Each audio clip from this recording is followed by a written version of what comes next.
Beruntung sekali nih teman-teman hari ini. Ya, kita beruntung sekali hari ini teman-teman. Kita kedatangan Pak Firdaus dengan leader yang sangat besar dari Solo. Pak Firdaus, terima kasih ya sudah luangin waktu untuk bantu kita. Dengan senang hati, Pak. Hah? Oh ya, oke Pak. Iya, benar-benar Pak. Pak, kita mau dengar Pak cerita Bapak. Kemarin kita terinspirasi sekali loh waktu acara di Borobudur. Bapak ada cerita sedikit ya. Wah, saya terinspirasi sekali. Saya pikir, wah, saya mau bagikan ke grup teman-teman yang lainnya ya. Supaya mereka bisa tahu juga dengan tentang kisah Bapak. Oke, Pak, bisa bantu Pak ya? Kita supaya bareng-bareng belajar dari sini ya. Oke, ini suara saya Oke. dengar semua ya? Dengar semua ya, buat teman-teman ya? Ya, saya sih kedengaran. Mas Gianta, silakan Mas. Ayo ya. kita gali-galin Mas nih. Kebetulan Siap, Pak Pak. Firdaus mau bantu kita. Oke Mas, silakan Mas. Ya. Selamat malam semuanya. Assalamualaikum warahmatullahi wabarakatuh. Terima kasih Pak Firdaus sudah bisa menemani kita dan akan sharing-sharing pengalaman beliau. Mari kita sama-sama kosongkan gelas untuk ilmunya Pak Firdaus. Mudah-mudahan akan bisa kita serap nantinya. Pertama-tama kita tahunya Pak Firdaus ini dari Solo, tapi sebenarnya Pak Firdaus ini kan dari Sumatera Barat begitu Pak ya. Tapi kan bisa sukses di Solo begitu ya. Wah ini bagus.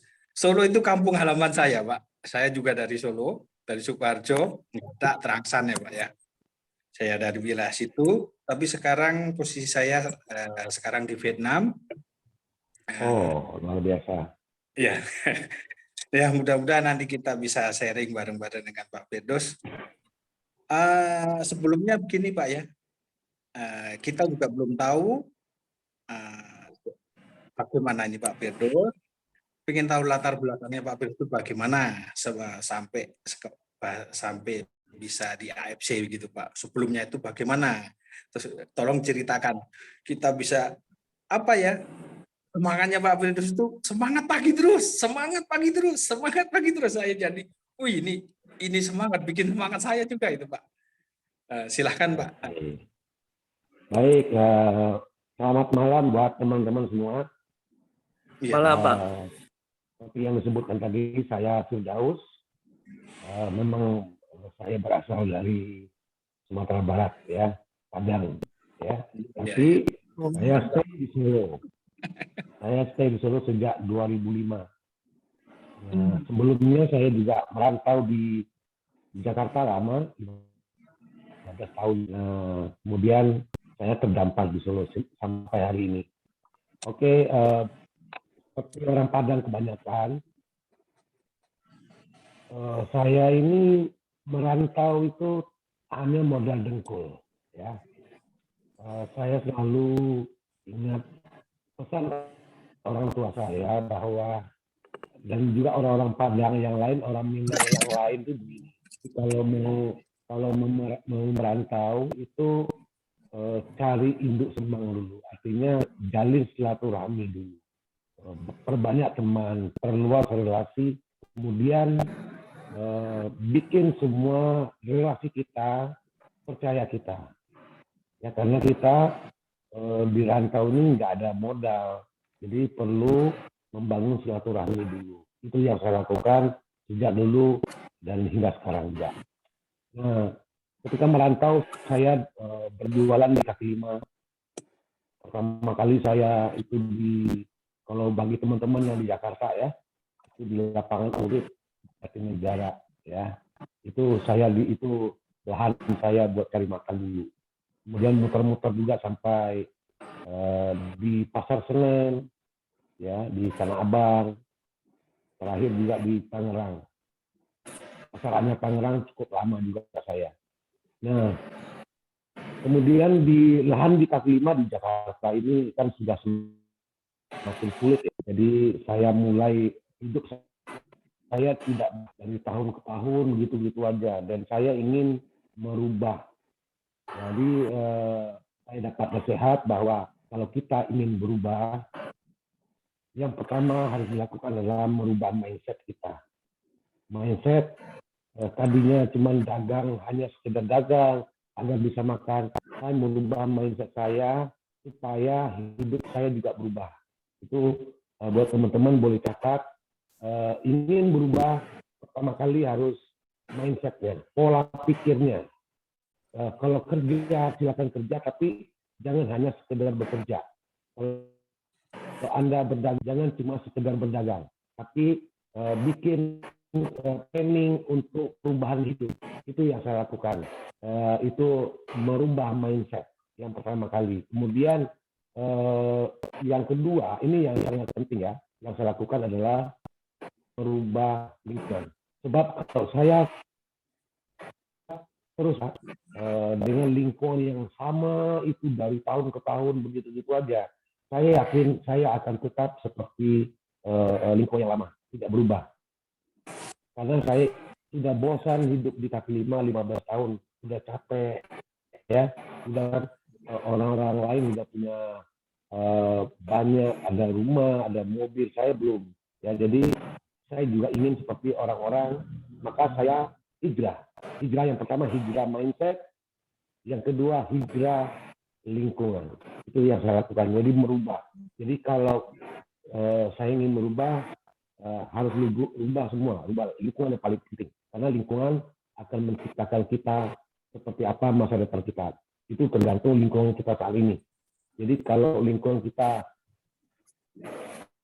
hari ini, nanti juga hidup kita negatif, ya. Jadi harus hijrah. Jadi selama 15 tahun di kaki lima, saya udah jualan dagang apa aja, udah bolak-balik juga, ya, bangkrut, ya. Pertama dagang itu ikut Thank you ya. punya teman. Thank you.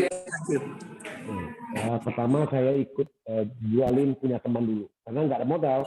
Ya, kemudian uang saya kumpulin, kemudian bisa dapat modal buat dagang sendiri. Ya, kemudian juga ini juga nggak mudah, ternyata juga bangkrut juga. Kemudian ulang lagi, jualin punya teman lagi, gitu terus. Akhirnya bangkrut ini sudah saya sendiri sudah lupa. Saya sudah bangkrut berapa kali sampai saya lupa, ya. Dan yang saya jual itu macam-macam juga, ya. Mulai dari kaos kaki, baju, celana, ya, sampai casing handphone pernah saya jual juga waktu masih zaman Nokia gitu, ya. Nah, kemudian kenapa saya pindah ke Jawa? Karena saya lihat ini tidak memungkinkan lagi untuk saya di Jakarta. Jadi saya hijrah ke Semarang dulu. Jadi di Semarang saya mulai usaha Simpang 5. Kedengaran ya teman-teman ya? Kedengaran ya? Oke. Saya kedengaran Pak. Ya, kedengaran ya. Oke. Oke, jadi saya mulai berjualan di lapangan Simpang 5 Semarang. Nah, kalau teman-teman yang sekarang ya, kasih tahu ya, saya dijualan di lapangan Simpang 5, persis di depan Matahari. Ya, di depan Matahari. Nah, kemudian 2 tahun saya di sana, saya dapat masih dari teman, itu ada untuk ikut eksibisi, ada pameran di mall yang baru pertama di Solo, namanya Solo Grand Mall, ya. Jadi saya ikut pameran, kemudian ternyata rame, mallnya rame, ya. Dan saya dapat uang banyak, lumayan loh dari itu. Jadi setelah 2 minggu pameran ini, saya balik lagi ke Semarang. Wah, malam-malamnya di Semarang saya nggak bisa tidur. Saya harus kembali ke Solo agar dapat tempat yang tetap, ya. Nah, kemudian mulai saya cari tempat di sana. Saya untuk dapat tempat tetap itu tidak langsung dapat ya teman-teman ya. Jadi butuh waktu 4 hari menginap di Solo untuk dapat tempat yang tetap. Kemudian dapat tempat, ternyata sewanya di Grand Mall ini juga nggak murah, ya. Akhirnya untuk sewa itu saya pinjam uang teman, ya. Untungnya teman saya percaya saya, jadi ya pinjemin, Menjamin saya mulai jualan, setelah sebulan saya bisa bayar lagi. Ya, gitu teman-teman. Masih dengar saya? Masih dengar? Halo? Mungkin agak Masih dengar ya?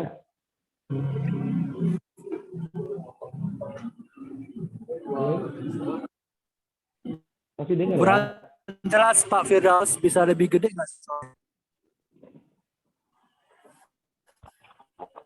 Coba ini.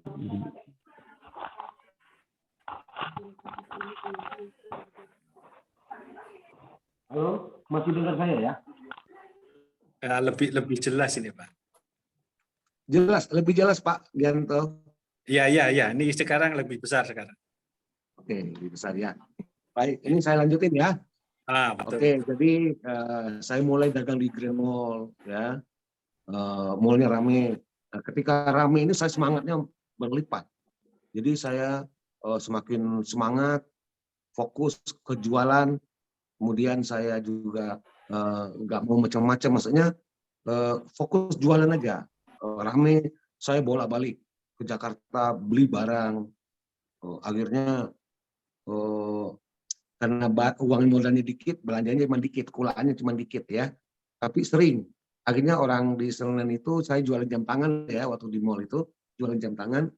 Nah, akhirnya boleh diizinkan untuk ngutang dulu sebagian ya. Nah, kepercayaan ini yang terus saya pupuk akhirnya bisa berkembang dengan sangat cepat ya, dari toko 1 jadi 2, 3, akhirnya sampai saya punya toko itu di beberapa mall di Solo itu 13 outlet di mall semua ya. Jadi semua karena kepercayaan. Dan saya ini ingat pertama tadi saya membangun relasi dulu, membangun silaturahmi dulu, kemudian saya bangun kepercayaan. Nah, ini modal buat teman-teman ya. Jadi kalau bisnis kita harus bangun 2 ini, dasarnya bisnis. Baik itu dagang di kaki lima, apapun bisnisnya, apalagi terutama nih di kita di AFC butuh sekali 2 ini. 2 ini prinsipnya itu saya juga suka baca buku Sun Tzu, The Art of War ya. Sun Tzu itu jenderal perang di Cina. Dia punya prinsip ini yang ngajari saya ini, percaya baca buku ini prinsipnya sama. Bangun relasi, bangun kepercayaan. Nah, di dalam agama saya yang Muslim itu bangun relasi, bangun silaturahmi. Relasi itu silaturahmi, ya. Bangun kepercayaan itu seperti Nabi Muhammad itu al-amin, orang yang bisa dipercaya, gitu ya. Itu tauladan saya. Maka itu juga saya lakukan dan itu berhasil teman-teman ya. Nah, setelah saya punya 13 outlet di Surabaya, di Malang, di Solo ya, datang hal-hal yang tidak pernah saya pikirkan sebelumnya, di luar prediksi. Ternyata ada yang namanya internet ya, yang kemudian online shop, yang kemudian meluluhlantahkan beberapa usaha-usaha raksasa, termasuk usaha transportasi, ya itu punya ratusan ribu unit armadanya, itu dikalahkan sama aplikasi yang tidak punya armada sama sekali. Mereka punya aplikasi aja seperti Grab, Gokar, Gojek ya, itu usaha-usaha taksi habis. Nah, saya juga kena imbasnya. Karena ketika ada klien itu, ada customer saya datang ke toko saya, Pak, ada jam tangan kayak gini enggak? Di dalam handphone ini sudah ada gambar jam tangan, kemudian ada tertera harganya sekalian. Jadi saya udah nggak bisa berkutik. Kenapa? Harga yang di handphone ini, di internet ini jauh lebih murah daripada saya. Kenapa? Karena mereka bisnisnya tidak ada biaya operasional seperti saya di mall. Kalau di mall mesti bayar sewa mahal, ada gaji karyawan, ada bayar listrik, ada yang namanya service charge, ya, dan banyak lagi biaya yang lain. Nah, ini yang mengalahkan saya. Akhirnya omsetnya turun ya. Akhirnya betul-betul terjun bebas omsetnya. Nah, saya ini mulai mikir, saya cari solusi. salah satu solusi yang saya cari adalah saya usaha buka toko baru di ruko, bukan di mall. Ya, saya buka toko mainan. Anak-anak satu ruko saya sewa. Waktu itu 2014 itu saya sewa 50 juta per tahun dan ramai juga, ramai. Tapi lama-lama saya ujungnya juga semakin sepi. Kenapa? Ternyata anak-anak sekarang itu tidak lagi tertarik dengan mainan fisik. Mereka tertariknya dengan handphone, ya, game online di handphone, ya. Akhirnya toko saya ini juga semakin lama semakin sepi. Akhirnya saya umumkan, saya kasih isu kepada teman, saya mau take over toko saya. Ternyata ada yang respon, jadi saya langsung take over. Jadi nggak sampai kontraknya habis, saya nggak lelang-lelang barang. Jadi tokonya ini sama isinya itu dibeli sama teman saya, termasuk sistem karyawan saya juga dipakai sama dia, ya gitu ya. Kemudian saya bebas, udah nggak punya toko. Kemudian saya mulai belajar trading forex. Ya. Tapi bukan robot-robot loh ya. Robot-robot itu justru menghancurkan. Jadi saya mulai belajar trading forex. Awalnya bagus, tapi lama-lama forex ini ternyata saya baru sadar bahwa yang mengendalikan nggak bisa kita sendiri mengendalikan. Itu yang mengendalikan angin. Angin itu berita. Ada berita sedikit ini harga langsung anjlok berubah. Seperti sekarang ada serangan operasi militer dari Rusia ke Ukraina. Itu juga pasar berubah. Ya, apapun itu pengaruh kita nggak bisa kendalikan. Nah, akhirnya ketika waktu itu saya masih ingat itu Donald Trump baru jadi presiden Amerika. Ya, itu statementnya itu pedas sehingga mempengaruhi pasar itu naik itu bergejolak gitu ya. Akhirnya saya sendiri juga margin call, mengalami margin call. Artinya margin call ini kalau di trading forex modalnya habis, kalah gitu ya. Itu sudah saya alami. Nah, kemudian kebetulan saya punya teman dari Surabaya namanya Mas Hendro. Itu juga teman rekan saya di trading forex ya, datang membawa bisnis AFC ini ya. Kemudian saya mulai belajar, ini nggak ngerti MLM, mulai belajar. Saya lihat income-nya dia udah 100 juta ya per bulan. Wah, gede banget ini duitnya, 100 juta per bulan. Kemudian mulailah saya belajar. Tapi ketika saya masuk belajar MLM ini, saya tawarin teman-teman saya juga nggak semua mau. Malah banyak yang membuli, malah saya dicemee, ya. Kalau kayak nggak ada kerjaan yang lain aja, lu ngerjain MLM gitu ya. Tapi apapun pendapat mereka, saya yang punya hidup. Jadi saya nggak terpengaruh dengan apa omongan mereka. Karena yang punya hidup saya, yang ngerasain saya tetap jalan. Memang pendapat orang itu kemauan kita itu macam-macam. Ada yang pro, ada yang sok akrab ya, sok baik, padahal sebenarnya nggak begitu baik banget ya. Jadi saya tetap jalan sendiri karena saya berjalan berdasarkan keyakinan saya. Mulai saya cerita pada teman-teman, kemudian ada yang tolak, ada yang mau, ada yang hanya sekedar beli aja, coba-coba gitu ya. Saya jual aja. Tapi saya setiap ada orang yang beli 2 box itu saya daftarkan sebagai member. Nggak peduli dia nggak mau apa nggak mau, saya posting. Nah, gunanya apa?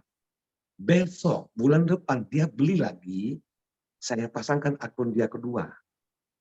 Otomatis sponsornya dia kan, sponsornya dia besok paginya dia akan otomatis dapat SMS konnichiwa. Nah, itu ketika pagi-pagi saya telepon, bro, lu dapat SMS konnichiwa. Iya, itu apaan? Itu kemarin lu dapat cashback. Jadi kalau bulan lalu, mohon maaf nih, gua nggak izin sama kamu, mau gue posting, ya, gue posting. Maksudnya gini, supaya kamu beli yang kedua, kamu dapat cashback. Oh gitu, wah semangat, dia senang, ya, dia senang. Kemudian mulai cerita dia sama teman, orang kaya kalau tiba-tiba dapat uang 300.000 pasti senang. Ya, sekaya apapun dia tiba-tiba dapat duit 300.000 kok, ya, nah, pasti senang. Jadi itu yang saya lakukan. Jadi setiap orang beli, saya memberkan. Setiap orang beli saya memberkan. Nah, ini teman-teman boleh ditiru. Jadi jangan mentang-mentang orang nggak mau memberkan kita buka akun keluar, ya jangan. Usahakan posting buat mereka karena banyak manfaatnya nanti. Itu yang saya lakukan. Nah, dari beberapa klien konsumen saya ini ada yang pengen belajar tentang network. Saya mulai ikut belajar bareng-bareng sama dia, ya bareng-bareng, kemudian belajar bareng. Nah, kita cerita terus, cerita kemana-mana. Saya karena saya lihat peluang ini sangat besar, modal kecil sebagai pedagang di mall, modal 21 juta ini kecil banget ya, kecil banget. Kemudian nggak ada biaya operasional, nggak ada sewa, ya, nggak ada service charge, tidak bayar listrik. Listrik kalau di mall itu listriknya jadi bukan listrik rumah tangga, kelasnya beda, ya kelas bisnis, kelas ya, harga per KWH itu mahal, lebih mahal ya. Nah, nggak ada gaji karyawan, cuman modal saya beli paket data aja, ya. Nah, ini menarik sekali, modal kecil tapi ya bisa income satu hari bisa waktu dulu itu income saya dapat 1.200.000 per hari gitu ya, 1,5 juta per hari awal-awalnya. Wah ini saya sangat antusias karena dapat 1,5 juta ini nggak ada pengeluaran lain. Kalau dulu saya omsetnya toko itu satu toko itu satu hari 1,5 juta atau 2 juta itu dikurangi pokoknya modalnya berapa ya. Kalau keuntungannya itu 30% berarti 1,5 juta dikurangi 30%, berarti sekitar 500.000 ya, itu keuntungan saya. 1 juta itu pokoknya modalnya. Nah yang 500.000 ini dikurangi nanti sewa, gaji karyawan, barang rusak, biaya operasional yang lain, ya itu teman-teman. Jadi di AFC kita nggak keluar biaya itu, nggak ada. Paling-paling penjenengan semua itu paling datang ke acara LOP misalnya di hotel, paling itu bayar tempat, bayar tempat, iuran rame-rame, paling gitu ya. Tapi income-nya gede, itu yang saya lakukan. Kemudian saya cerita terus. Nah jadi yang saya lakukan ini cerita aja. Karena sendiri kalau saya bicara produk, nah background saya orang tahu saya ini pedagang jam tangan. Ini nawarin produk farmasi. Mana mengerti ya, orang nggak mungkin percaya saya. Tapi dari untungnya produk kita ini punya paten manfaat, ya paten fungsi. Jadi beberapa teman saya ya, yang kebetulan waktu itu cuci darah ya, kena ginjal, cuci darah, kreatinnya tinggi, kulitnya hitam, ya kering, hitam. Nah, pakai AFC produk waktu itu SOP 100 ya, cuman baru sebulan, itu mukanya fresh. Nah, dari situ saya semakin semangat. Kenapa? Wah, ternyata produk ini bermanfaat sekali. Orang yang cuci darah itu bisa kulitnya bisa halus, bisa putih, bisa bersih gitu ya. Itu yang saya lakukan. Nah, ini berlanjut. Jadi saya semakin bergairah. Selain dapat uang, ternyata saya juga bisa bantu orang dari segi kesehatan.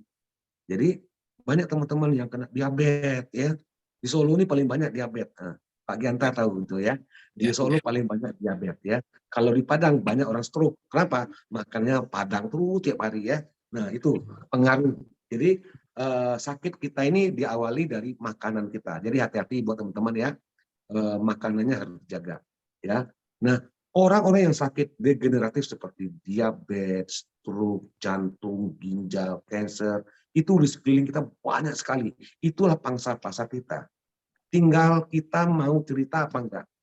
Pokoknya cerita aja. Paling banter orang itu nggak mau dengerin kita. Itu risiko yang paling besar di AFC.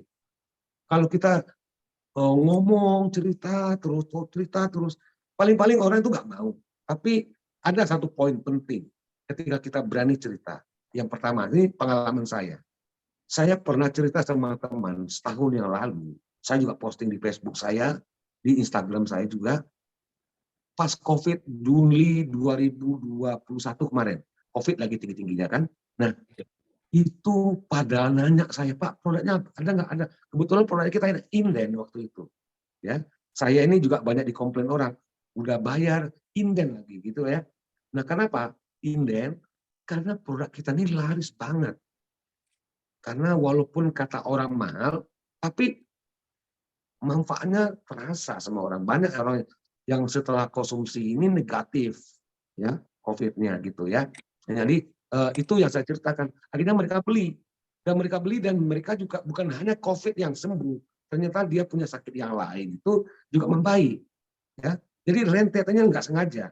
Sama seperti saya juga. Ketika saya konsumsi SOP 100 dulu, itu sebenarnya saya memang suka minum suplemen ya. Tapi tanpa saya sadari pada bulan keberapa saya nggak tahu, ternyata saya sinusitisnya itu hilang. Itu dari produk. Nah, ini menambah keyakinan saya bahwa produk ini betul-betul bermanfaat buat orang lain.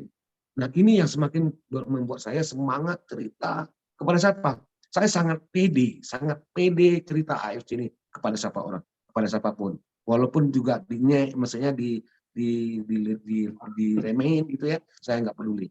Ya, termasuk kepada dokter aja.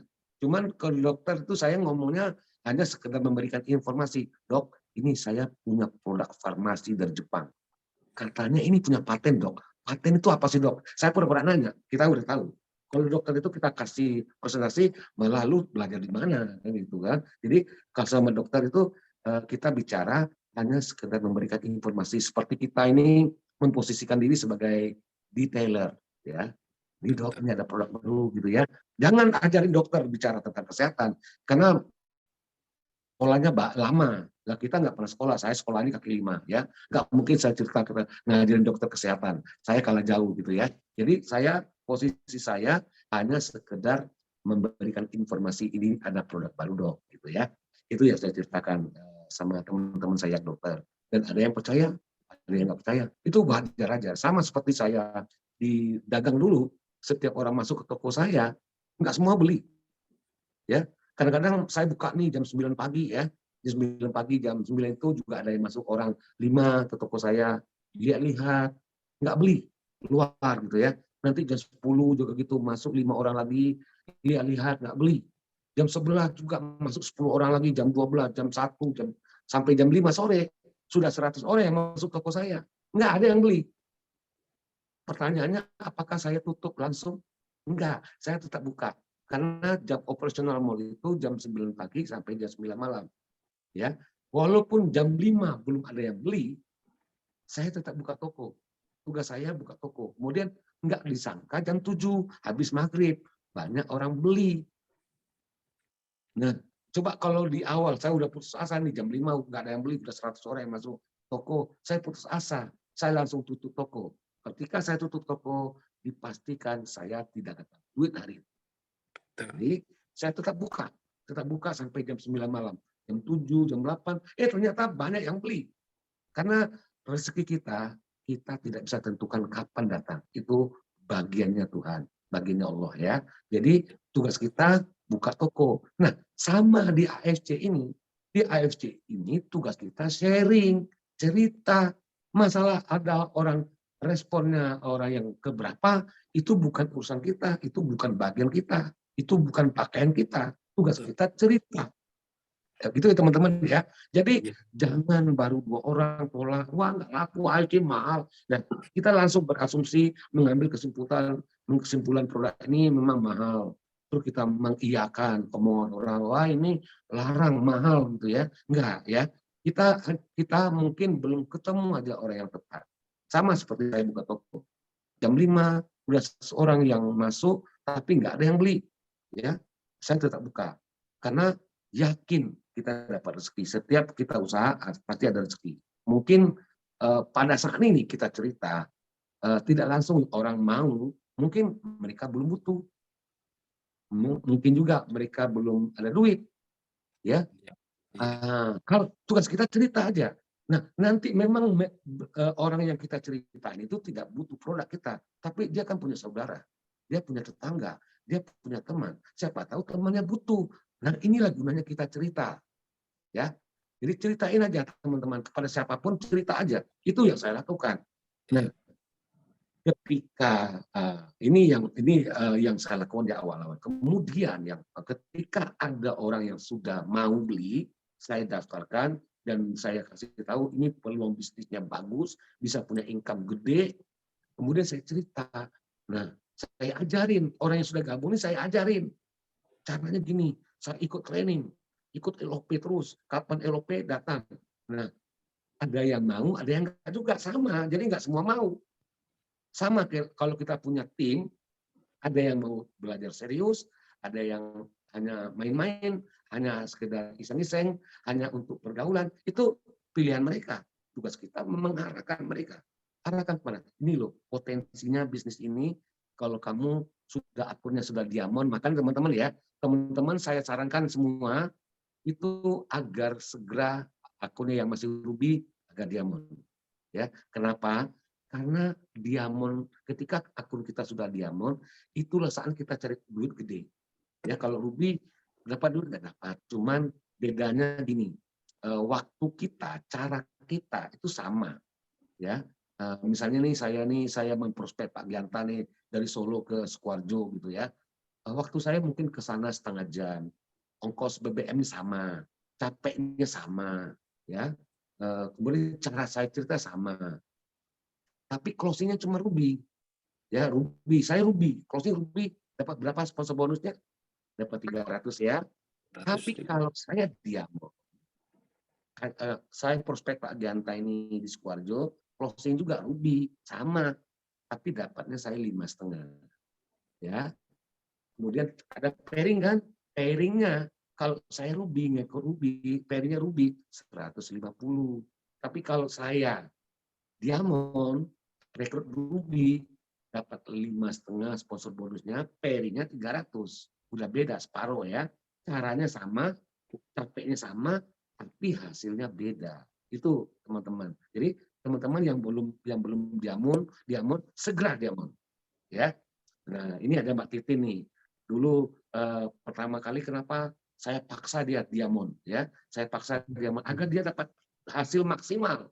Dan Mbak Titin ini orang yang manut, dia just do it. Apa yang leadernya katakan dia lakukan. Nggak pernah mikir, wah nggak pernah curiga. Ya, kadang-kadang nih, boleh kita curiga. Ya, apply-nya nyuruh begini, wah ini jangan-jangan gue yang kerja dia dapat duit. Jangan pernah pikir begitu. Ya, karena ini adalah bisnis kita. Jadi kalau upline kita itu pasti pengen kita ini sukses dan berhasil. Ya, itu kebanggaan tersendiri buat upline kita. Oke ya, jadi itu teman-teman, cerita saja. Nah, cerita orang yang kita rekrut, kita ajarin. Supaya apa? Supaya kita nih nggak kerja sendiri. Coba ada orang nih, kerjanya closing, prospek orang baru, sponsori orang baru terus. Nih, misalnya saya sponsori si A, nih saya sponsori misalnya Pak Gianta. Ketika saya berhasil mensponsori Pak Gianta ini sudah closing, sudah jadi member, saya berpikir, yes, saya udah kebayang nih konnichiwa. Ya. Besok saya prospek lagi si A, kebayang lagi konnichiwa, si C, si B. Akhirnya Pak Gianta ini nggak saya ajarin. Akhirnya apa yang terjadi? Pak Gianta nggak ngerti ini bisnis apa. Jadi teman-teman, tolong orang yang kita prospek, kita closing, kita ajari dia. Sama seperti saya buka toko dulu. Jadi saya punya toko satu. Ketika saya buka toko yang kedua ini kan tentu ada SPG saya, ada orang yang nungguin ya. Jadi ketika buka toko yang kedua ini, saya ini harus benerin dulu, ajarin dulu SPG-nya, cara melayani customer, cara pajang barang, cara kasih potong, kalau saya jual jam tangan, potong jam tangannya bagaimana, kita ajari semua sampai dia bisa. Kalau dia udah bisa, baru kita buka toko yang ketiga. Ini baru buka toko, ini buka lagi ketiga. Yang ini dibiarin, akhirnya punya toko 10, tapi nggak ada yang bisa jualan. Ya, percuma. Nah, karena lebih baik kita punya toko satu, tapi kita yang jual, ada yang jualan gitu ya. Itu teman-teman. Jadi inilah yang namanya duplikasi. Itu yang saya lakukan, duplikasi. Sponsor saya tidak banyak, ya, tapi saya mengedukasi, menduplikasi agar orang yang kita closingkan ini itu juga satu visi dengan kita, satu frekuensi, satu vibrasi, satu visi, satu pikiran, ya, supaya tindakannya sama seperti kita, ya, supaya toko kita ini dari satu jadi dua nih, itu toko satu yang kedua itu sama persis, ya, semangatnya, antusiasnya, ya, caranya, semangatnya harus sama. Supaya apa? Itu terjadi duplikasi, supaya kita nggak capek. Kemudian setelah toko yang kedua ini jalan, sudah mandiri, saya buka lagi toko yang ketiga. Toko yang ketiga ini, saya ajarin lagi, terus begitu. Nanti ini saya udah punya toko 3, nih udah jalan, kiri kanan ini udah jalan. Ya. Toko yang pertama udah jalan juga. Kemudian bantu tim yang lain. Sama di sini, ketika satu orang kiri, satu orang kanan, yang sudah kita prospek, kita ajari sampai bisa. Kemudian kita bekerja sama dengan temannya si A ini. Ya, si A1, si A1, si A2, si B1, si B2. Kita bertiga itu ngajarin mereka. Ya. Jadi, kembangkan terus. Itu yang saya lakukan. Akhirnya apa? 6 bulan saya ikut AFC, itu saya sudah samurai. Ya. Teman-teman juga bisa. Ya, samurai 6 bulan. Ya. Ini caranya gitu. Jangan sibuk closing sendiri. Ya. Harus bersama-sama bantu timnya. Supaya apa? Supaya kita nggak capek. Ya. Ini beda konsepnya dengan bisnis konvensional. Kalau bisnis konvensional, saya ini kalau nggak buka toko nggak dapat duit, ya.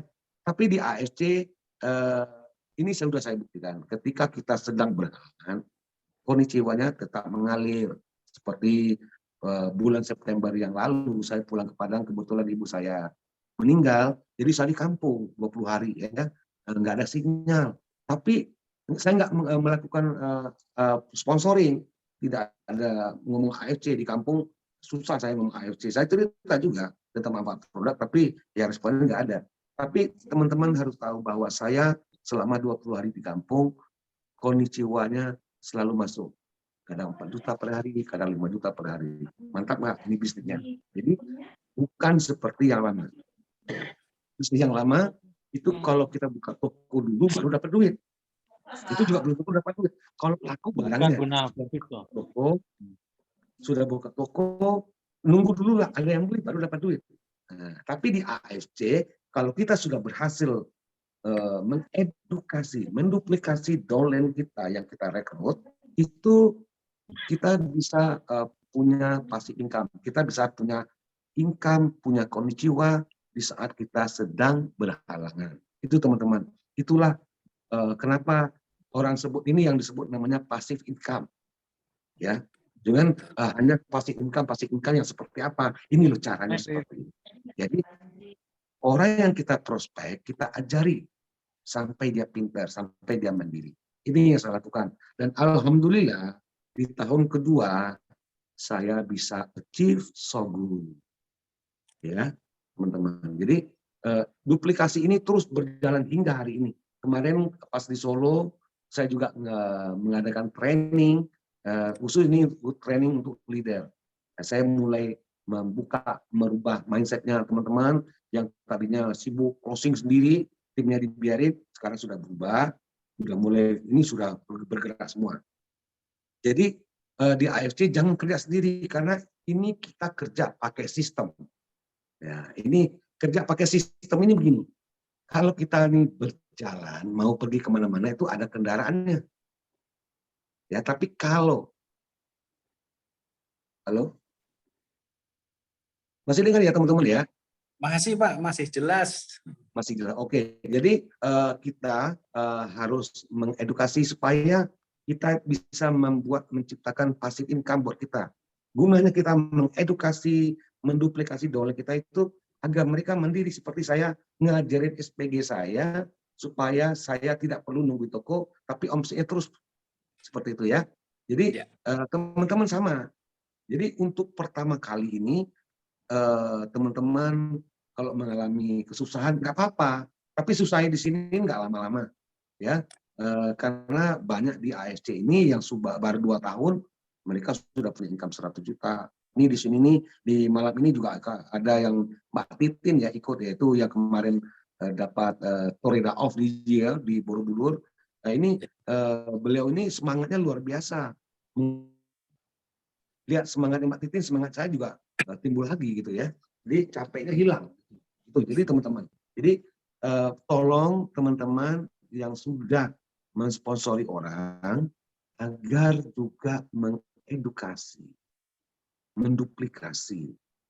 Nah, sama sebenarnya downline kita ini sama seperti kita dulu. Kita pertama masuk ke AFC, tentu kita punya harapan besar, ingin berubah, ingin berhasil, ingin sukses seperti upline kita, betul ya? Nah, Ya. kita itu gunanya kita belajar. Sama seperti downline kita. Downline kita itu masuk ke AFC, kita sponsori, dia gabung dengan kita, itu bukan karena AFC-nya, bukan pula karena produknya, bukan pula karena marketing plan-nya, tapi karena kita, karena dia percaya kita. Ya. Nah, mereka punya harapan besar sama di pundak kita ini. Sama seperti kita pertama kali gabung, kita punya harapan besar. Downline kita juga sama. Mereka punya harapan besar pada kita agar hidupnya dan keluarganya berubah menjadi lebih baik.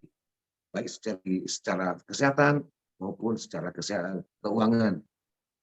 Mungkin ada ya beberapa teman tim kita ini yang masih punya hutang, ingin segera lunas, apalagi kemarin pandemi, hutang pada macet semua, ya. Ya. Nah, kita menjadi solusi, kita ini menjadi pahlawan mereka. Nah, kita bantu caranya diajarin. Kalau kita tulus mengajari downline kita, itu hasilnya mengikuti aja. Di AFC saya lihat, kalau kita melakukannya dengan tulus buat downline kita, ya kondisi jiwanya lancar, percaya sama saya, ya. Kondisi jiwa itu hanya dampak saja, bukan tujuannya. Jadi kalau kita tujuannya kondisi jiwa, tujuannya cuma uang, nanti pasti salah jalan. Kita akan halalkan segala cara. Jadi lakukan aja dengan tulus, tanam aja, pasti kita panen kok. Kalau tanamnya kebaikan, panennya pasti kebaikan. Tanamnya kenakalan, panennya juga kenakalan. Ya, jadi jalannya jalan lurus, nggak boleh neko-neko, nggak boleh menakali downline-nya, tidak boleh mengakali. Jadi beda ya, menakali dan mengakali downline nggak boleh. Apalagi downline kita ini masih baru, masih lugu, ya. Dia apa-apa dipercaya kita, termasuk juga login passwordnya suruh kita yang tahu pegang, terus kemudian security passwordnya juga serahin ke kita. Kenapa? Dia saking percayanya sama kita, ya kan? Nah, untuk ini kita ini amanah sebenarnya, amanah yang harus dijaga, jangan dinakali. Saya beberapa tempat itu ada yang saya lihat karena saking percayanya downline sama dia. Nah, downline-nya ini punya bonus, dia bisa ambil. Nah, ini lucu, ya nggak boleh ya teman-teman. Karena ini mengkhianati teman sendiri.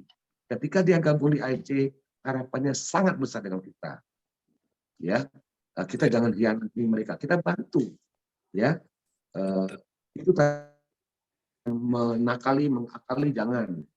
Memanfaatkan ketidaktahuan downline. Misalnya ada begini nih, misalnya saya prospek Pak Gianta ini ya. Pak Gianta ini saya sudah diamond. Pak Gianta ini masih ruby. Ya, jadi ketika Pak Gianta ini memprospek orang, beliau juga closing ruby, itu kan ada tuh dapat pass up saya. Betul ya? Di Pak Gianta ini mendapat 300, saya dapat pass up 250. Nah, ini sama downline kita harus kasih tahu. Jangan didiamin, wah enak nih, biarin aja gitu ya. Biarin aja dia yang kerja, dia dapat 300, gue dapat 2,5, kan lumayan gitu ya. Jangan. Kalau kita berpikir itu namanya berpikir kerdil. Jadi apa yang kita tahu, kita kasihkan semua. Ini beda ketika saya juga, waktu itu juga saya punya warung Padang ya. Kalau kita punya warung, bumbu yang sedikit ini nggak boleh dikasihkan ke karyawan. Ya, apalagi kepada orang lain. Tapi di AFC, semua ilmu upline itu pasti diberikan kepada downline-nya. Agar downline-nya persis sama upline-nya. Sama-sama pintarnya. Sama-sama suksesnya. Itulah intinya di bisnis AFC ini. Itulah Ernest bilang, AFC akan harus menjadi transformasi perubahan buat kita semua. Jadi jangan culas, jangan curang, jangan nakal. Ya, karena bisnis yang jujur jauh lebih nikmat. Tidur lebih nyenyak. Ya, itu teman-teman pikiran lebih tenang. Tapi kalau kita nakali sekali downline kita, tidurnya pasti nggak nyaman, tidurnya tuh pasti nggak nyenyak. Percaya sama saya. Jadi jangan lakukan kesalahan-kesalahan nggak penting. Ya, Jujur. karena beberapa rupiah harga diri tergadaikan. Ya, bisnis ini tentang bisnis integritas. Jadi integritas nomor satu. Makanya di awal tadi saya bilang di bisnis ini yang paling penting dasarnya adalah silaturahmi, yang kedua menjaga amanah. Itu ya teman-teman ya. Tolong ini jangan hianati dolen kita. Apalagi nih di AFC ini pasti ada dong yang kaki kiri dengan kaki kanannya itu nggak Tidak imbang kan, seimbang. kaki Ya. gajah gitu ya, kaki Ya. besar, kaki kecil. Nih ada nih upline nih, yang kaki besarnya ini dirayu-rayu agar buka akun baru di kaki kanan, dengan kaki lemahnya. Ada ya, ada. Tapi yang ikut Zoom ini nggak ada ya, nggak mungkin ya. Jadi jadi nggak boleh. Ini kalau kita kaki gajah, syukuri. Artinya apa? Kita tidak perlu kerja dua kaki, ya. Ya. Justru kalau kita ada kaki gajah, ini yang kaki kiri ini sudah gede, sudah banyak, gitu ya. Fokusnya kita ke kaki yang kecil, artinya kerja kita tinggal 50%. Tapi yang kaki besar jangan dilupakan. Kita atur waktunya. Jadi harus ada alokasi waktu. Kalau di kaki besar ini 20%, di kaki besar kecil ini 80%. Tetap nggak boleh melupakan kaki besar, ya, karena pairing kita kalau nggak ada kaki besar nggak ada pairing. Nah, kalau nggak ada kaki besar kita nggak dapat kecil, enoreng, ya. Jadi ini ibarat kaki kiri dan kanan. Jangan kira kaki kiri nggak ada fungsinya. Coba aja nggak boleh kaki kiri. Nah, pincang jangan ya. Jadi seperti itu bisnis ini. Oke ya, itu teman-teman. Jadi perlu kejujuran, ya. Jaga amanah, jangan nakali, jangan mengakali dolennya, memanfaatkan ketidaktahuan dolennya, nggak boleh ya. Justru orang yang tidak tahu kita berikan edukasi, jangan semua informasi kasihkan, ya. Gitu Pak Gianta, teman-teman. Mungkin ada yang perlu ditanyakan, yang lain-lain silakan ya, monggo. Begini Pak Petrus ya. Pak Petrus kan pertama kali tahu AFC ini dari Pak Hendro di Surabaya ya.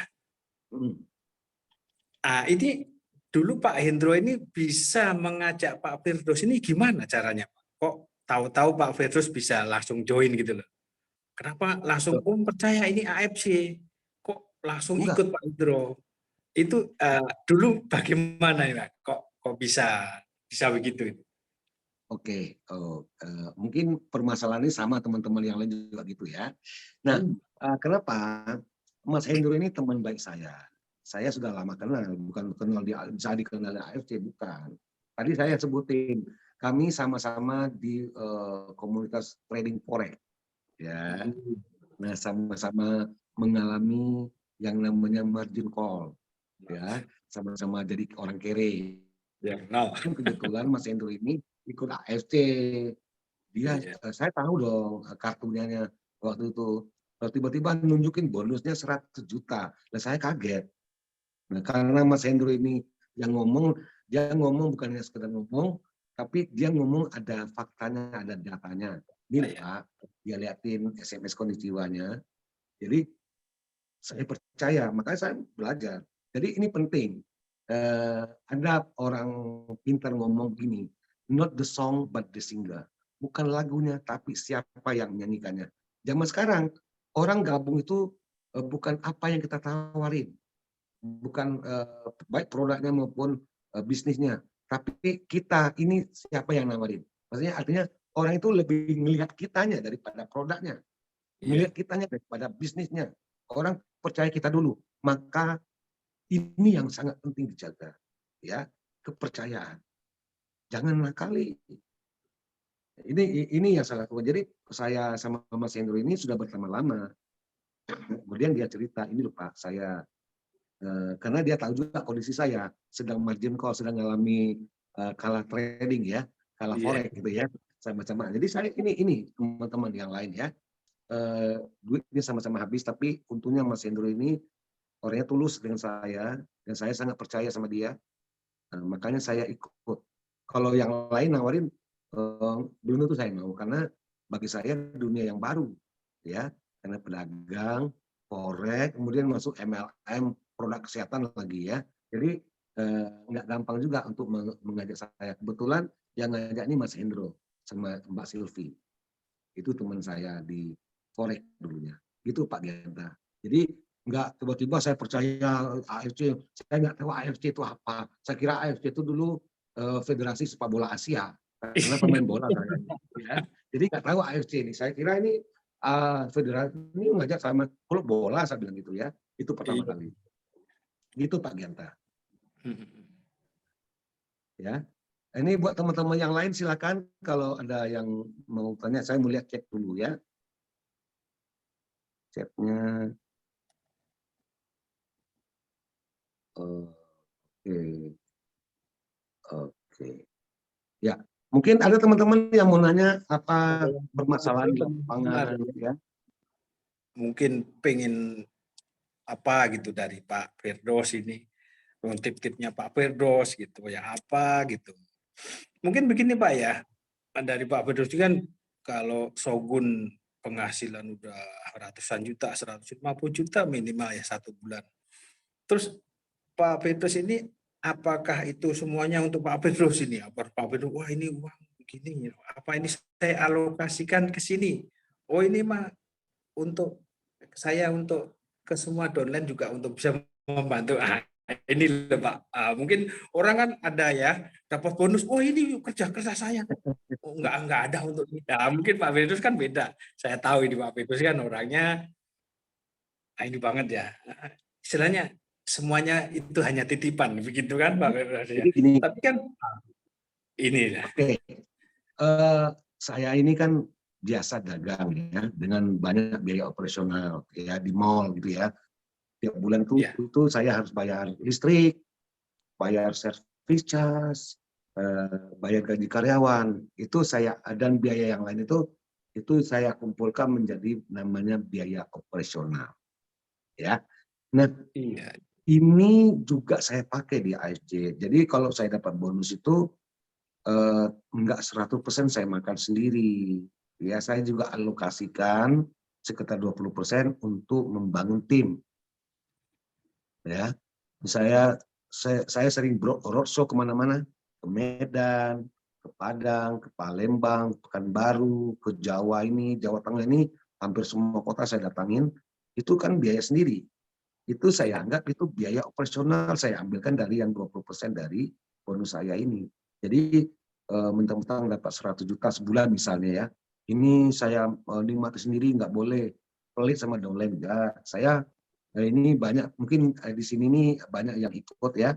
Mereka sudah tahu kalau setiap saat kalau kita ketemu kita traktir makan itu menambah semangat mereka.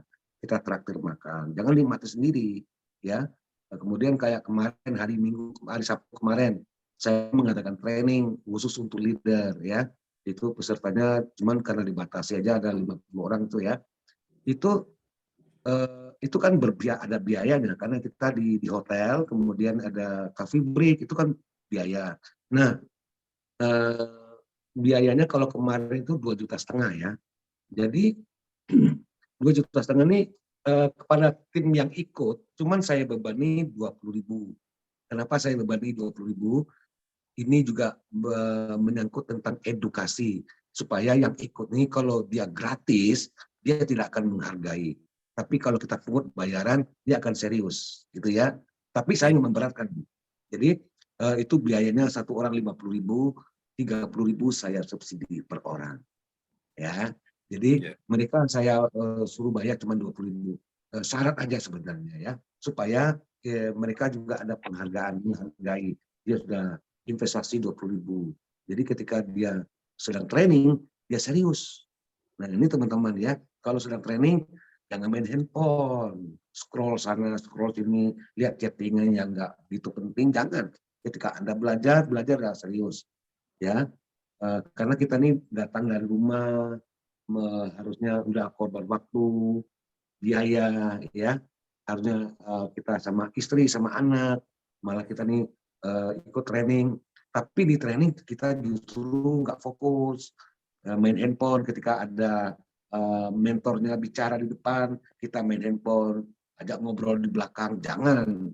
Usahakan tampil di depan.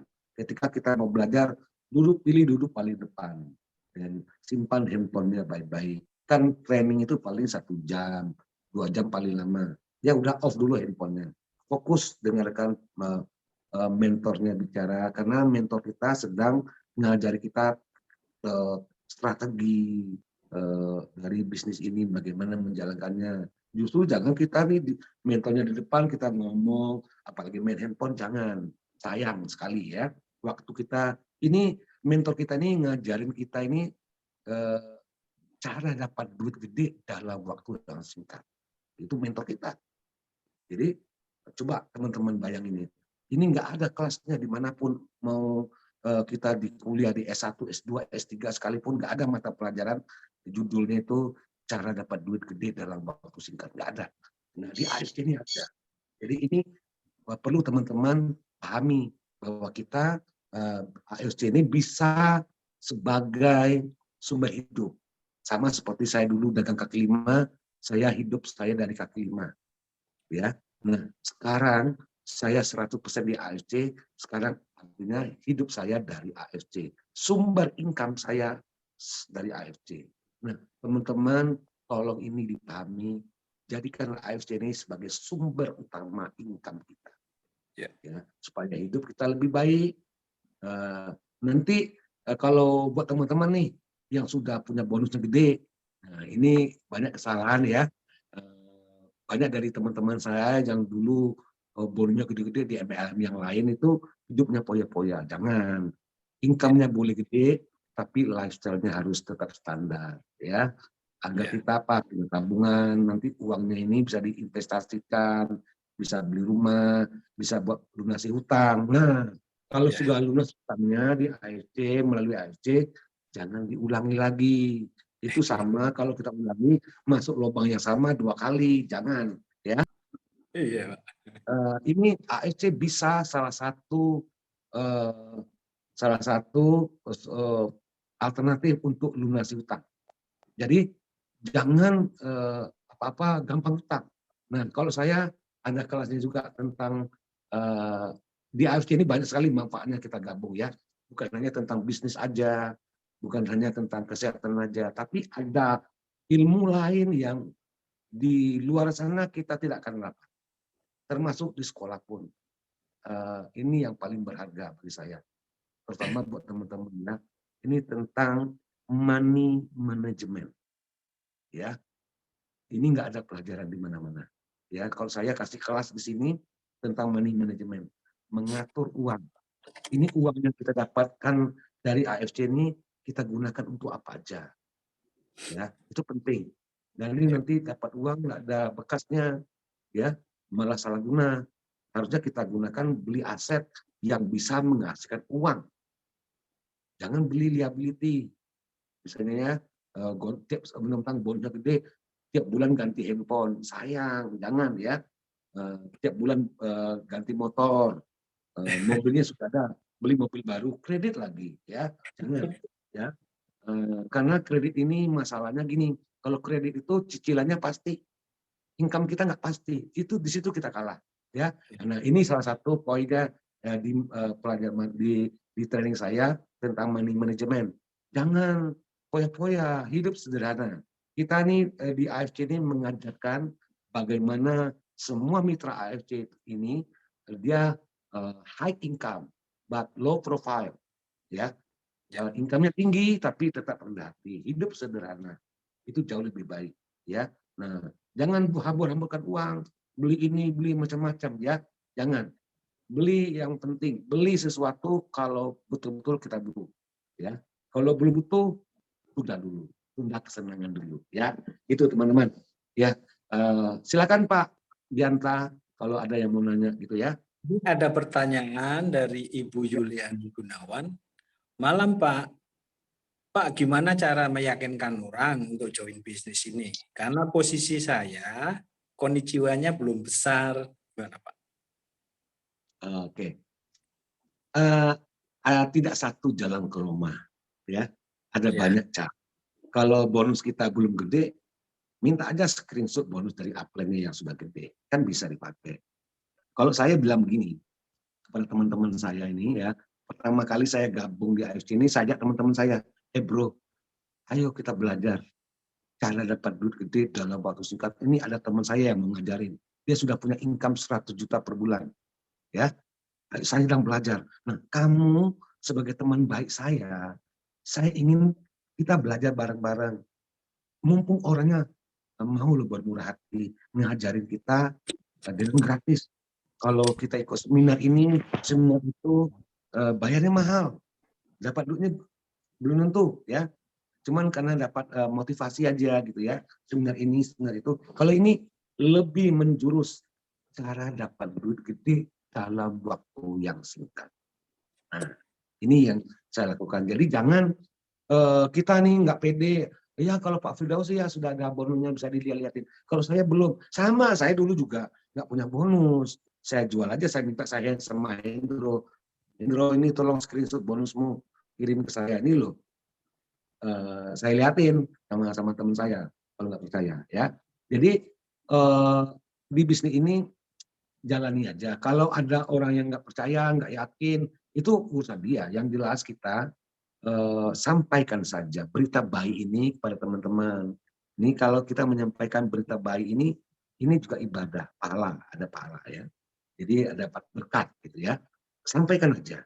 Masalah dia tidak mau itu bukan bagian kita, itu bagiannya Tuhan, ya, untuk membukakan hatinya, ya. Tugas kita menyampaikan kabar baik, sharing tentang kebermanfaatan dari produk AFC maupun peluang bisnisnya. Itu yang saya lakukan, dan itu saya lakukan dengan tanpa beban. Dia mau gabung, mau enggak, saya serahin ke dia. Dan nah ini kita kalau di bisnis AFC kita harus punya postur. Postur begini, kita datang kepada teman itu jangan sebagai salesman, seperti seorang salesman. Kenapa? Salesman itu kan kita berharapnya itu kita menawarkan sesuatu agar teman kita ini beli. Dan kita berharap komisi. Ya, ini coba datanglah kepada teman itu sebagai seorang konsultan. Kita datang kepada teman itu untuk memberikan solusi. Kalau dia tidak mau diberikan solusi, kita kan nggak kecil hati. Karena kita datang untuk menolong mereka. Bukan seperti salesman. Salesman itu datang nawarin produk agar dibeli supaya dapat komisi. Tapi kalau kita sebagai konsultan, kita datang untuk memberikan solusi, memberikan pertolongan. Kalau dia nggak mau, kita nggak mungkin kecil hati. Misalnya Pak Gianta nih, kata mohon maaf ya, Nun Sewu, Pak Gianta ini dalam kondisi ekonomi tidak baik. Saya datang sebagai teman, sebagai sahabat. Ini Pak Gianta, saya sudah dapat solusi. Kemarin kita sama-sama punya masalah secara keuangan. Nah, saya sudah dapat solusinya. Saya datang kepada Pak Gianta, cerita ini loh peluang bisnisnya, ini loh caranya. Saya datang. Nah, Pak Gianta ini sebagai teman, kalau itu kembali kepada dia mau percaya apa tidak. Kalau dia nggak percaya, kan nggak apa-apa. Saya nggak punya beban. Ngapain juga saya baperan, ya nggak perlu. Karena kita datang sebagai seorang teman yang ingin memberikan solusi, bukan berharap sebuah komisi. Inilah perbedaan antara marketing dengan konsultan. Ya ini boleh dicatat ya. Kalau marketing itu mencari komisi, setelah itu lari. Tapi kalau konsultan dia datang memberikan solusi. Masalah komisi itu datang dengan sendirinya. Itu teman-teman. Jadi posisikan diri kita ini sebagai konsultan. Jangan jadi marketing, apalagi salesman. Jadi di AFC kita tidak diajarkan untuk jadi salesman. Kita adalah network builder, membangun jaringan supaya kita bisa menikmati yang namanya passive income. Jangan jualan terus seperti yang tadi saya bilang. Prospek terus, closing terus, sponsori terus, tapi nggak diajarin. Itu sama aja mentalnya salesman. Itu kan menjual. Ketika dia closing, artinya ada orang beli. Closing, dapat bonus sponsor. Itu mental salesman. Tapi kalau kita sebagai network builder, kita ketika orang gabung, kita ajari sampai pintar, sampai bisa, sampai dia mandiri, supaya kita nih bisa lagi bantu orang lain lagi. Kalau pertama saya sendiri, kemudian saya bantu Pak Gianta, sekarang saya ajarin, sekarang ada 2 orang yang bicara tentang AFC. Nanti saya ada lagi teman saya, misalnya Pak Riki Tanukto misalnya ya, Pak Riki di kiri, ini saya juga bekerja sama. Sekarang saya ada 3 orang yang bicara AFC. Nah, kalau Pak Riki dengan Pak Gianta masing-masing punya 2 teman, juga ikut gabung di sini, kita ada 7 mulut yang bicara tentang AFC. Nah, begitu terus. Jadi jangan sendiri, jangan kerja sendiri. Kita ada teamwork, kerja sama-sama. Karena prinsipnya bisnis ini, kita lebih baik bekerja 1% bersama 100 orang. Daripada bekerja 100% tapi sendiri. Capek loh. Ya, capek kalau kerja sendiri. Ya, ingat ya, saya ulangi, lebih baik kerja 1% bersama 100 orang daripada bekerja 100% tapi sendiri.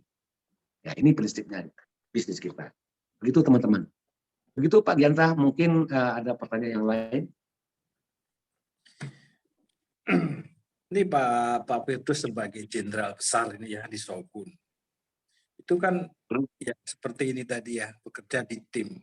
Itu kan termasuk punya istilahnya punya prajurit-prajurit yang tangguh gitu ya. Misalnya tamtama yang di bawah itu ada yang ini Pak, yang spesial atau semuanya menganggapnya Bapak ini semuanya sama atau semua harus diedukasi sama atau ini harus duplikasinya sama? Gimana itu Pak?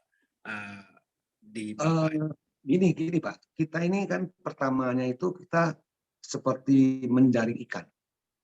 Ya, menjaring ikan kita nggak tahu mana ikan yang mana nih, ya, yang kita cari. Ya. Nah, dari ikan-ikan yang kita jaring ini, kita bisa lihat kan kira-kira yang potensi yang mana, yang mau bekerja yang mana. Karena di bisnis ini tidak perlu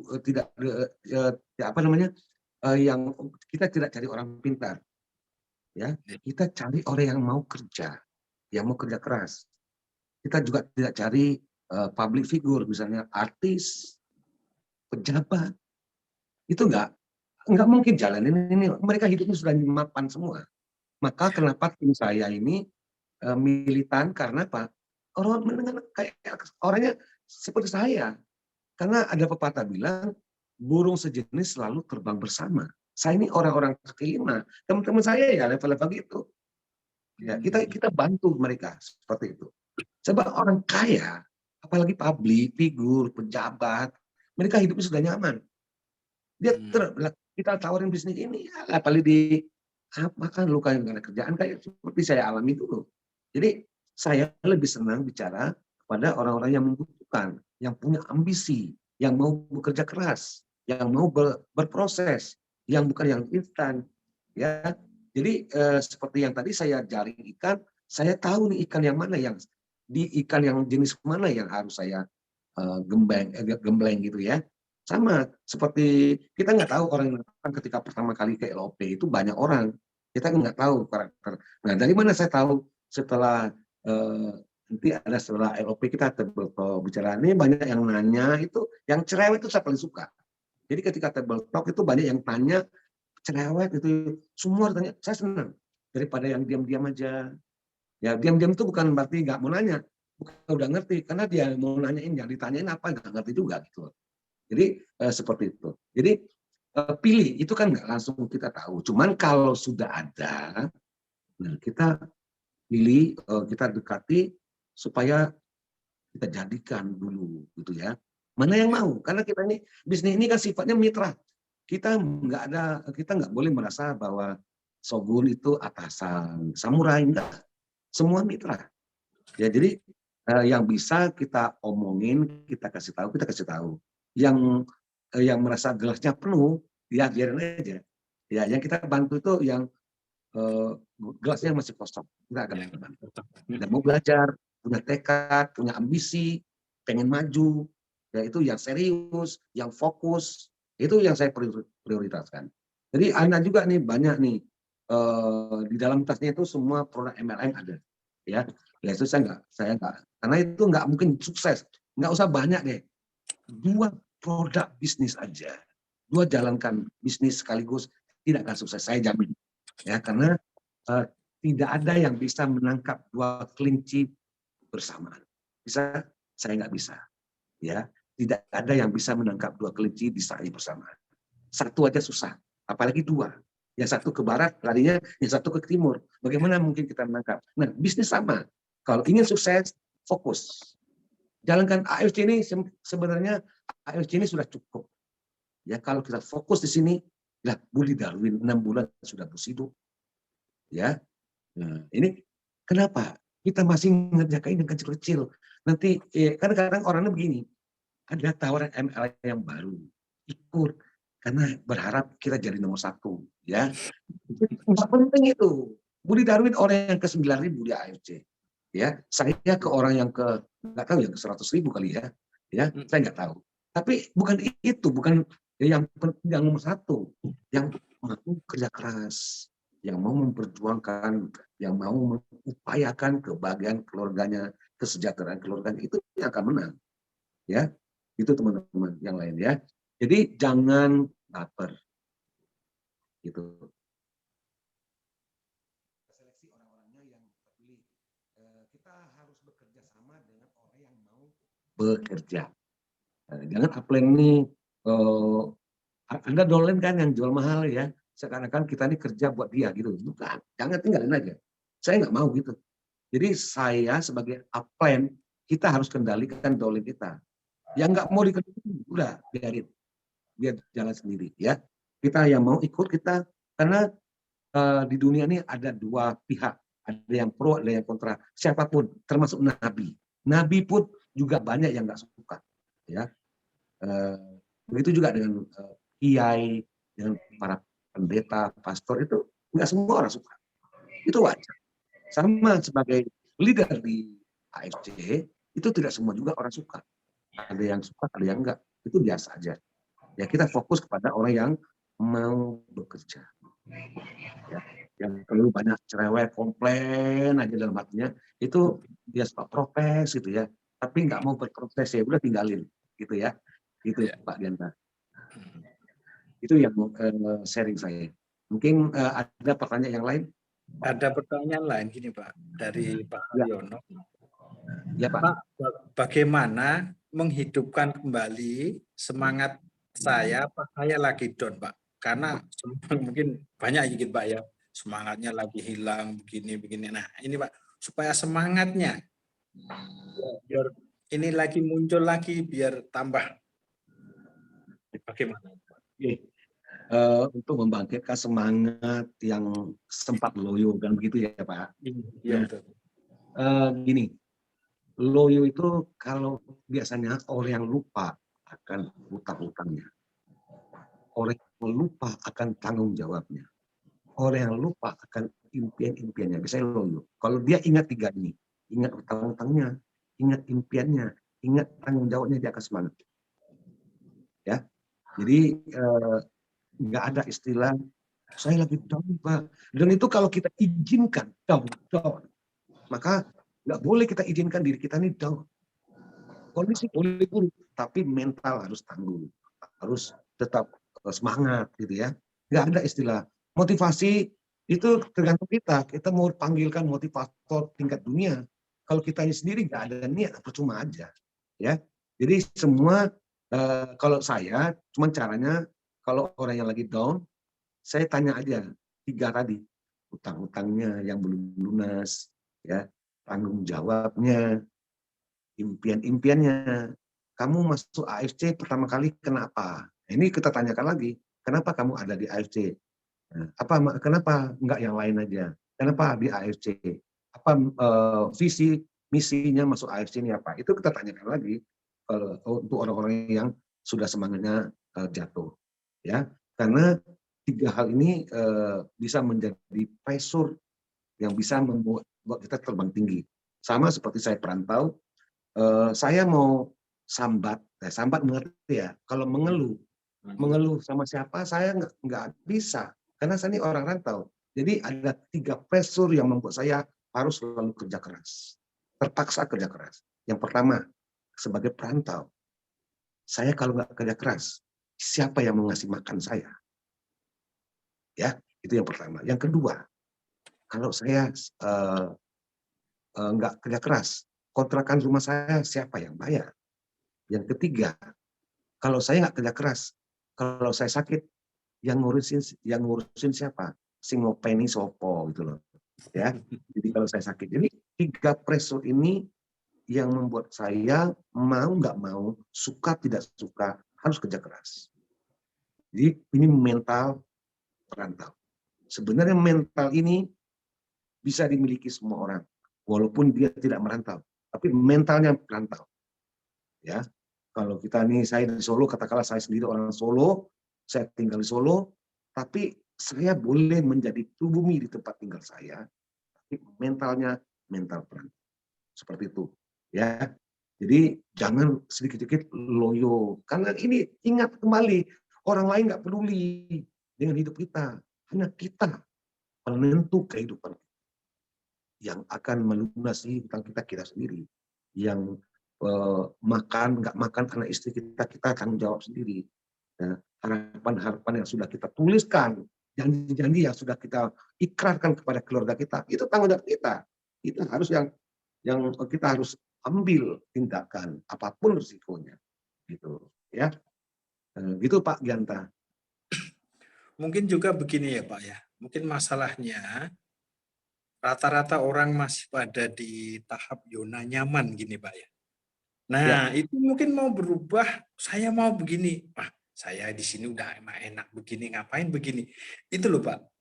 Kebanyakan orang nggak bisa mau move on, Pak. Mungkin termasuk saya juga, Pak. Ya, ini Pak, oh ini saya udah begini kok. Mau ini, mau move itulah. Mungkin susahnya gitu.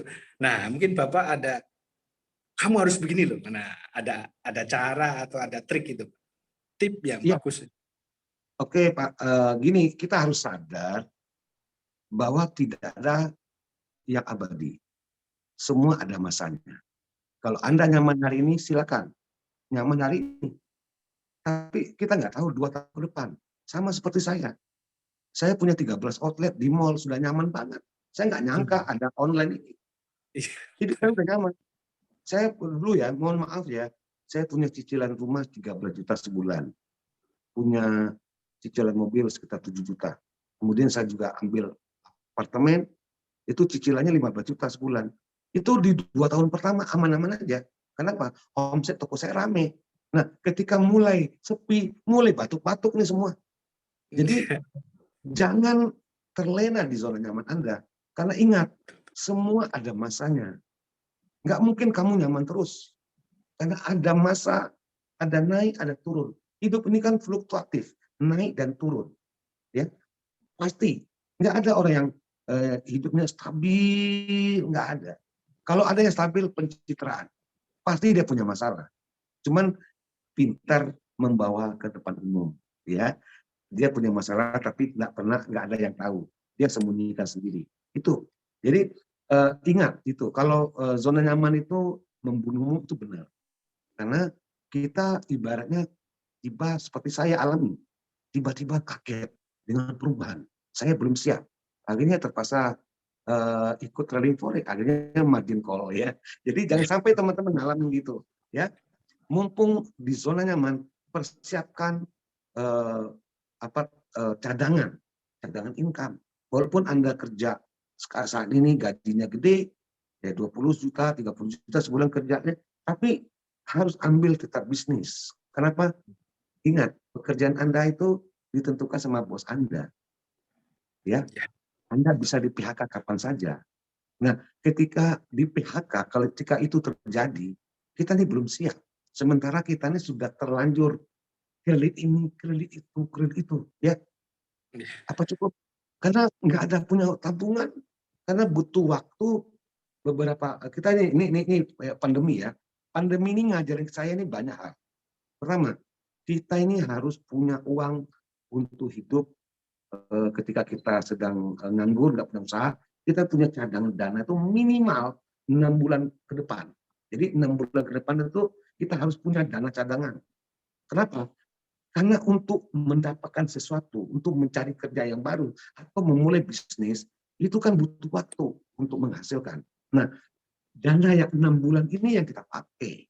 Nah, jangan terlena. Kenapa banyak orang yang kemarin tuh pusing, 7 keliling? Kenapa? Biasanya gajiannya sebulan, dia berpikir bulan depan kan gue gajian lagi. Bulan depan gue gajian lagi. Ternyata pandemi tiba datang, menghantam. Gaji nggak lancar lagi. Bosnya, jangankan dia, bosnya udah pusing. Ya. Nah, ini pelajaran kita. Jadi, perlu dana cadangan 6 bulan ke depan. Perlu. Nah, ini yang bisa salah satu materi saya di money management, ya, tentang pengaturan keuangan. Keuangannya kan diapain aja. Jangan dipoya-poyakan mentang-mentang kondisi uangnya 100 juta tuh hidup poya-poya seenaknya dewe, nggak bisa. Jadi tetap, ya. Jadi harus pengeluarannya harus fix. Misalnya nih penghasilan saya 500.000 per hari, tapi pengeluaran saya harus kecil, lebih kecil daripada 500.000. Misalnya pengeluaran saya satu hari 200.000, akhirnya saya plus 300.000 tabung. Besok kalau income saya 1 juta, pengeluaran saya tetap 200.000. Besok lusa penghasilan saya 3 juta, pengeluaran saya tetap 200.000. Jadi semakin besar income-nya, harusnya tabungan semakin besar. Ini sekarang kan kembali, ketika income-nya naik, gaya hidupnya pun naik. Kalau income-nya naik 50%, gaya hidupnya naik 200%, akhirnya tekor bandar. Itu yang terjadi. Iya, Ini betul. tentang pengaturan keuangan. Penting sekali. Tidak penting berapa besar yang kita hasilkan, tapi berapa, walaupun kecil, bagaimana kita mengaturnya. Hidup selalu di bawah income kita. Kalau income kita 5 juta, hiduplah di bawah 5 juta. Jangan ini gajinya naik, kemudian lifestyle-nya naik. Ini contoh, ya. Ada teman saya dulu karyawan saya, dulu karyawan biasa. Saya kasih waktu itu gaji 1,1 juta per bulan. Dia kos di samping mall sempat saya dagang. Kosnya berdua sama teman, ya. 1 bulan cuma 300.000, artinya masing-masing 150. Kemudian ke tempat kerja cuma jalan kaki, ya. Dia bisa nabung sebulan sekitar 300-400.000 per bulan. Ya, makannya juga seadanya, ya, kamar kosnya murah berdua. Nah, suatu ketika karena prestasinya bagus, saya angkat dia jadi supervisor, otomatis gajinya naik menjadi 2 juta. Nah, ketika gaji 2 juta, dia udah mulai ambil motor kredit, ya, cicilannya sudah mulai. Nah, tadinya ketika dia nggak punya motor, gajinya biasa aja, itu pulang kerja langsung ke rumah. Nah, ini sudah ada motor, pulang kerja jalan-jalan, ngopi sana ngopi sini. Nah, ngopi sana ngopi sini kan juga pengeluaran. Akhirnya tekor, gaji naik, tapi hutangnya malah banyak. Ini yang terjadi banyak teman-teman, buat teman-teman kita. Dan enggak mereka sadari. Ini pentingnya kecerdasan finansial. Buat teman-teman yang lain, jadi di AFC ini banyak sekali nanti yang kita bisa dapatkan, ya. Banyak belajar hal-hal baru. Bukan hanya sekedar bisnis, tapi ini yang paling penting itu apapun profesinya, harus kita tahu, harus melek tentang ilmu apa namanya money management, ya, mengatur keuangan. Itu penting sekali. Ya, itu teman-teman. Jadi jangan terlena dengan zona nyaman. Oke, hari ini kita hidup nyaman, hidup enak, penghasilan gede. Siapa tahu, siapa yang bisa menjamin tahun depan seperti itu? Kita nggak ada yang tahu, ya. Maka perlu persiapkan. Maka buat teman-teman yang sekarang nyaman, kenapa harus tetap ambil AFC? Ini cadangan awalnya, tapi lama-lama bisa jadi yang primer, ya, gitu Pak Genta. Iya, teman-teman adakah pertanyaan yang lain? Pak Riki, Mas Riki, mungkin ada tambahan, Mas? Enggak apa. Silakan lanjutin dulu. Nanti kita tambahin. Sementara Oke. masih belum. Saya lagi menyimak nih. Banyak yang saya pelajari dari Pak Firdaus. Hebat, Pak. Ya, terima kasih Pak. Ya, mungkin itu ya teman-teman pengalaman saya. Apa namanya, di bisnis ini asal kita buka open mind, informasi dapat terus. Saya selalu belajar. Saya belajar juga dari downline saya. Sebenarnya saya banyak belajar dari downline saya, ya. Karena seperti Mbak Titin, semangatnya luar biasa. Itu bikin saya semangat, gitu ya. Antusiasnya bikin saya lebih antusias lagi. Itu yang saya pelajari dari para dolen-dolen saya, dan mereka full semangat, antusiasnya itu menular pada saya. Nah, teman-teman juga harus punya semangat juga. Ini saya masih ingat pengalaman ya, ketika saya jualan kaki lima itu saya jualan seperti jualan obat, ya, ngobrol. Jadi kalau ngobrol saya ini 5.000, nggak ada yang beli. Tapi kalau saya ngomong itu dengan semangat, berapi-api, itu yang datang banyak. Yang ngerubutin dagang saya banyak. Nah, di bisnis ini jangan hidup loyo. Ngomongin presentasi loyo. Jangan, harus semangat, harus percaya diri. Dan satu lagi yang paling penting, apa ya? Kita harus bangga dengan AFC. Ya, hari ini saya kebetulan tidak pakai baju AFC. Saya kemana-mana. Sampai saya punya baju itu tiap hari AFC, kalau nggak putih hitam, kalau nggak putih hitam itu terus. Itu Mbak Titin yang tahu. Ya, kemana-mana baju saya hitam putih. Kenapa? Mereknya kemana-mana saya pakai AFC. Ya, itu kebanggaan saya. Kenapa? Saya bangga. Saya ini dibayar miliaran sama AFC. Jadi saya pakai baju merek AFC wajar karena saya dibayar. Lah, jangan memakai merek lain. Adidas. Apalagi Anda dibayar berapa? Ini miliaran dibayar. Anda mungkin lihat Maxim, mobilnya ditempelin full stiker, itu dibayar per bulan berapa? 400.000. Itu mobilnya harus pakai full color, ya, semua body tempelin Maxim, itu dibayar cuma 400.000 per bulan. Di AFC Anda dibayar berapa? Itu pertanyaan. Makanya saya bangga, pede dengan AFC, pakai baju AFC kemana-mana. Ya, di mana-mana keluar saya pakai baju AFC. Jadi saya punya baju AFC itu kalau yang kerah putih itu 7, yang kerah hitam itu juga 7. Jadi tiap hari dipakai. Jadi ini bisa nggak sampai pikiran kita ini menyatu seperti ini di AFC. Kalau kita masih setengah-setengah, wajar aja hasilnya setengah-setengah. Jadi total. Itu yang saya lakukan. Jadi mulai dari luar sampai ke dalam tuh AFC. Jadi AFC minded gitu. Ya. Begitu teman-teman. Jadi jangan sungkan pakai ngomong AFC, ngomong MLM ini nggak pede. Bagaimana orang mau gabung dengan kita? Ya, harus pede, harus yakin. Ini loh AFC, ini perusahaan besar. Apalagi orang kita ini minder, kita sendiri nggak yakin MLM, kita sendiri minder dengan MLM. Bagaimana mungkin kita sukses di sini? Kita sendiri nggak pede, kita sendiri nggak yakin. Gitu ya. Gitu ya. Mungkin ada lagi. Ini udah jam 9 ya. Benar-benar luar biasa nih Pak Firdaus semangatnya. Makanya Terima Pak kasih. Firdaus jadi shogun, teman-teman. Ya, terima kasih. Ya, teman-teman, ada yang mau sharing nggak? Ada yang mau ini bertanya lagi? Silakan. Kalau nggak ada, kita itu ya kasih kesimpulan ya. Mungkin Pak Gianta mau kasih kesimpulan, Pak. Ya, ini dari gelas kosong kita udah bisa terisi ilmu-ilmunya Pak Firdaus ya. Pertama Pak Firdaus ini hijrah ya, hijrah dari mindset-nya, pola pikirnya. Itu kita harus berbeda gitu dah. Istilahnya dari yang awalnya begitu, awalnya kurang menjadi lebih baik. Istilahnya menjadi hijrah pola pikir, hijrah lingkungan. Istilahnya apa? Kita lingkungan dengan orang yang lebih bagus, otomatis kita akan juga lebih baik. Terus setelah Pak Firdaus ini join di AFC dari Pak Hendro yang kita bergabung, setiap semua yang konsumen ikut Pak Firdaus, semua dimemberkan. Pokoknya siapapun dimemberkan. Nah, itu kan dari Pak Firdaus semuanya.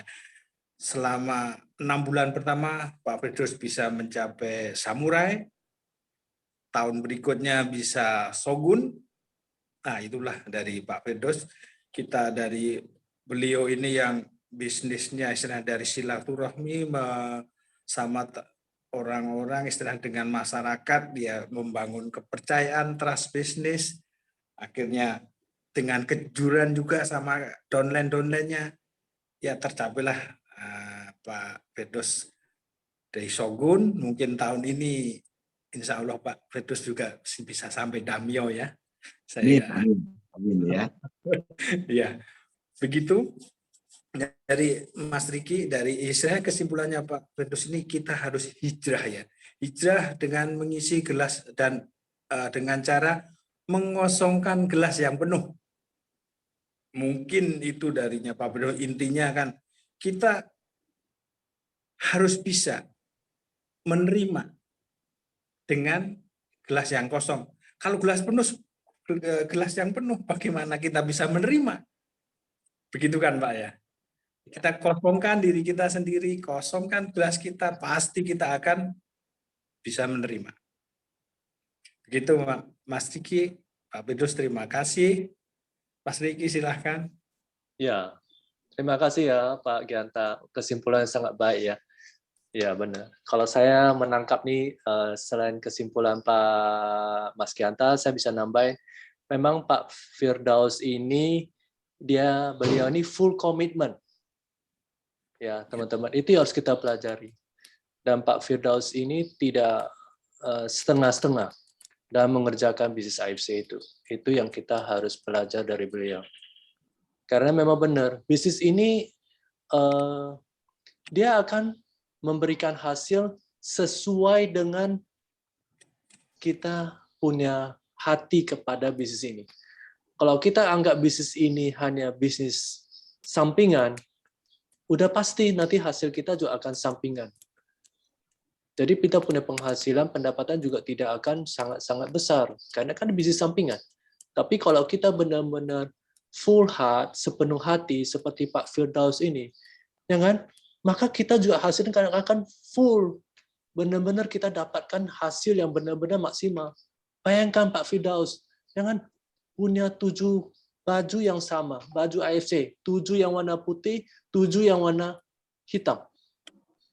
Itu benar-benar full komitmen teman-teman. Jadi kita memang harus belajar dari Pak Firdaus ya. Saya belajar banyak Pak. Terima kasih Pak hari ini. Jadi kita memang harus lebih komit lagi teman-teman.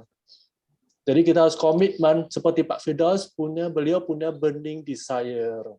Jadi beliau punya semangat membara teman-teman. Keinginan membara untuk berhasil di bisnis ini. Ini kelihatan nih. Dan tadi Pak Firdaus juga cerita ke kita kan, kalau kita jelasin kita harus semangat karena Pak Firdaus sudah jelaskan dengan waktu beliau jual di kaki 5 kan dia harus ngomong yang semangat, orang baru berkeliling. Jadi kalau kita jelasin bisnis AFC ini juga harus semangat. Kalau kita loyo-loyo, ya kan, kita sambil jelasin ini produk ini kayaknya bagus ya, coba kamu tes dulu deh. Atau ini bisnisnya kelihatannya bagus, coba kamu kejalanin dulu. Coba kita bicara kayak gitu, ya siapa yang mau ikut? Ya kan? Jadi memang benar kita harus belajar dari Pak Firdaus. Saya sangat bangga hari ini bahwa saya bisa ketemu dengan sosok yang luar biasa Pak Firdaus. Ya, Pak Firdaus terima kasih Pak ya. Kita juga ada grup di Solo Pak. Mohon dibantu Pak ya. Kita ada grup juga di Solo sekarang. Solo, Jogja juga ada. Oke teman-teman semuanya, kira-kira ada pertanyaan nggak? Kalau nggak ada, kita akan closing. Ini buat teman-teman di Jogja, kebetulan saya juga sendiri juga adalah consignment stokis untuk Jogja. Jadi alamat stokisnya itu di Jalan Magelang nomor 188 di Yogyakarta. Jadi nggak usah khawatir, nggak usah takut harus nunggu dari Jakarta, enggak. Di Jogja sudah ada consignment stokis ya. Itu teman-teman tambahannya. Oke, mantap. Terima kasih Pak. Oke teman-teman, ya, oke. Sebelum kita sudahin, kita akan foto dulu sebentar. Terus teman-teman ingat ya, minggu depan kita akan, seperti kita tahu ya, seorang pria yang sukses itu selalu ada wanita di belakangnya yang mendukung dia. Itu selalu ada teman-teman. Nah, Pak Firdaus ini juga ada wanita yang mendukung. Namanya Bu Ewin. Nah, minggu depan kita akan dengar dari Bu Ewin. Oke, teman-teman? Jadi pastikan minggu depan kita ikut lagi Zoom. Ya, teman-teman ya? Oke. Nah, oke, sekarang kita foto dulu. Boleh, teman-teman, nyalain kamera? Silakan, teman-teman. Kita foto dulu kenang-kenangan ya. Yes, mantap nih. Oke ya, saya foto ya. Hari ini kita ada 50 orang, tadi ada 50 lebih ya. Sebentar. Oke, ini lembar pertama. Konnichiwa. Oke, ini lembar kedua. Oke, oke deh teman-teman. Ya, sampai ketemu lagi minggu depan.